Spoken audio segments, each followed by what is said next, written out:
Transformation of commodities exports and free trade. These were the main concerns of African exhibitors at the 60th edition of the Paris International Agricultural Show, one of the largest agricultural fairs in the world. It is held every year in the French capital for 9 days.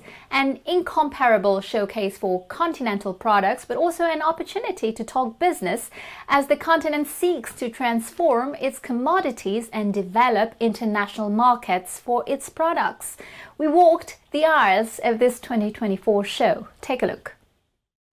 With over 600,000 visitors, 1,000 exhibitors and at least 2,500 animals, the 60th edition of the Paris International Agricultural Show lived up to its reputation as the European meeting place for the sector. It is a lively event at times, but also a warm one which, like every year, honors several African countries. Hey, you were lucky at the African Cup of Nations, weren't you? Whoa, whoa, whoa, whoa.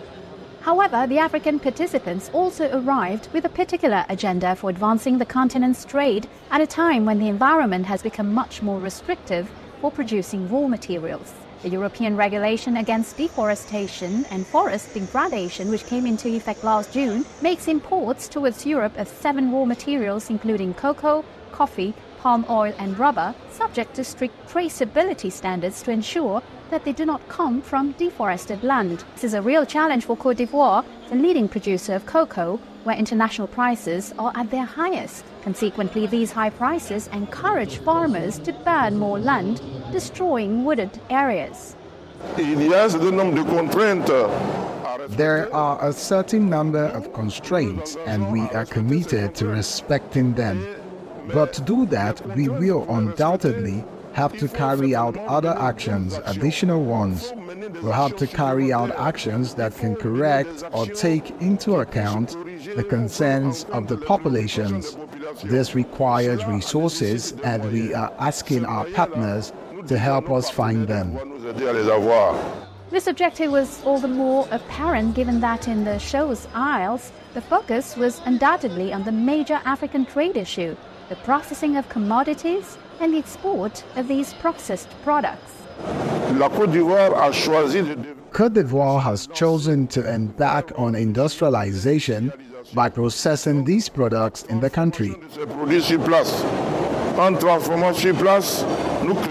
By processing locally, we create jobs and a middle class that will consume and enable the nation to develop.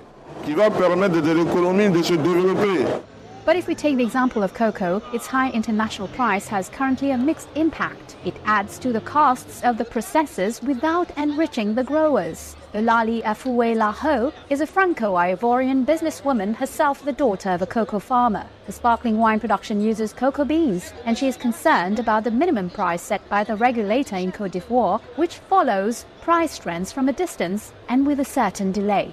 It is the cocoa planters who are in deficit. They're not benefiting from this price surge, and that's a shame because they're the beginning of the whole production process. It will be good to pay them better, to value them better, so that everyone can benefit from this craze around cocoa.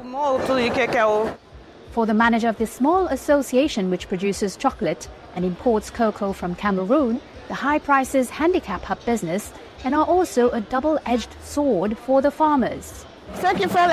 Those who farm without fertilizers are fine.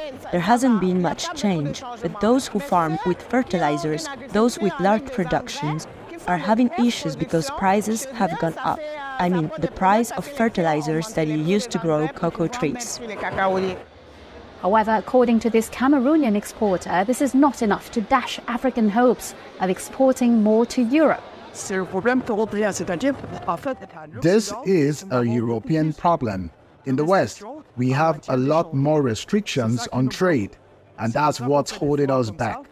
That's why we join trade fairs like this, to bring in customers and improve relations between the continents. This does not prevent producers from keeping a close watch on the Pan-African market and the opportunities offered by the Continental Free Trade Zone, the AFCFTA, such is the case for this producer of organic sheep butter specialities.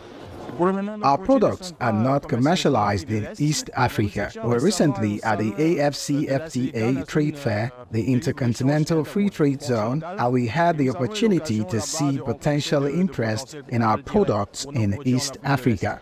Yet, the European trading fortress remains the #1 target. African exporters dream of a relaxation of sanitary standards that they consider drastic for their products, and also of a genuine free trade. Free trade, something we don't have today, and the opening up of European markets, 100% on all products. That's what we are asking for, and that's what we want. This message will undoubtedly intensify as Africa continues its trajectory towards transforming its commodities and its continental trade integration.